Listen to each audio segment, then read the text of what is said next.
បងរំខានអូនព្រោះតែបងនេះគ្មានគ្រប់យ៉ាងឲ្យអូនដោយខេម្នាក់នោះ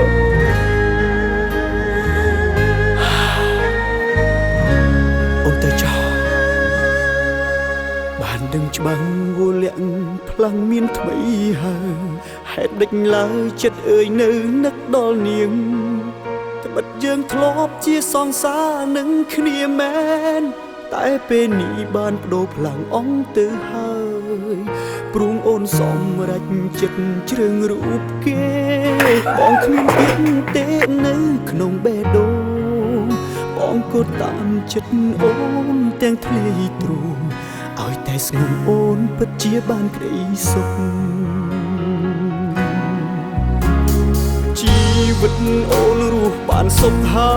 យតែកុំឲ្យដឹងឡើយថាអូនទឹកភ្នែ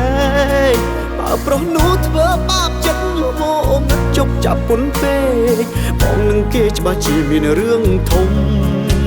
អូជីវិតបងអូនកុំខ្វល់ឡើយសុខតែត្រានត្រោយអូនរស់បានសុខទៅជីវិតបរងម្នាក់នេះឈឺចាប់មិនស្លាប់ទេបើបងរស់ព្រោះនៅចាំមើលអូន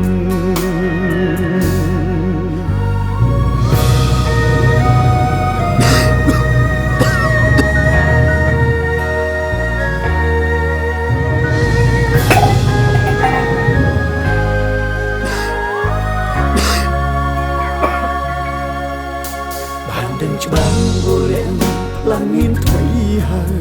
ហេតុដេចឡើយចិត្តអើយនៅនឹកដល់នាងត្បិតយើងធ្លាប់ជាសង្សារនឹងគ្នាមែនតែពេលនេះបានបដូរផ្លាំងអងទៅហើយព្រួងអូនសំរេចចិត្តជ្រឿងរូបគេបងគ្មានទៀតទេនៅក្នុងបេះដូងបងក៏តាមចិត្តអូនទាំងធ្លាយទ្រូងឲ្យតែស្ងួនអូនពិតជាបានក្តីសុខជីវិតអូនរស់បានសុខហើយតែកុំឲ្យដឹងឡើយថាអូនទឹកភ្នែកបើប្រុសនោះធ្វើបាបចិត្តមកអូនជប់ចាប់ពុនពេកបងនឹងគេច្បាស់ជាមានរឿងធំអូជីវិតបងអូនកុំខ្វល់ឡើយសុខតែត្រានត្រោយអូនរស់បានសុខទៅជីវិតបរងម្នាក់នេះឈឺចាប់មិនស្លាប់ទេបើ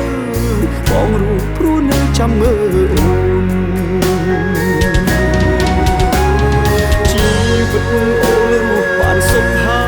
យតែកុំឲ្យដឹងឡើយថាអូនទឹកភ្នែកបើប្រុសនោះធ្វើបាបចិត្តមកអូនជប់ចាប់ពុនពេកបងនឹងគេច្បាស់ជាមានរឿងធំអូជីវិតបងអូនកុំខ្វល់ឡើយសុខតែត្រានត្រោយអូនរស់បានសុខទៅជីវិតបរងម្នាក់នេះឈឺចាប់មិនស្លាប់ទេបើបងរស់ព្រោះនៅចាំមើលអូនបើគេធ្វើឲ្យឈឺចាប់ប្រញាប់ប្រាប់បងណាស្ងួនបងរងចាំអូនរៀងរ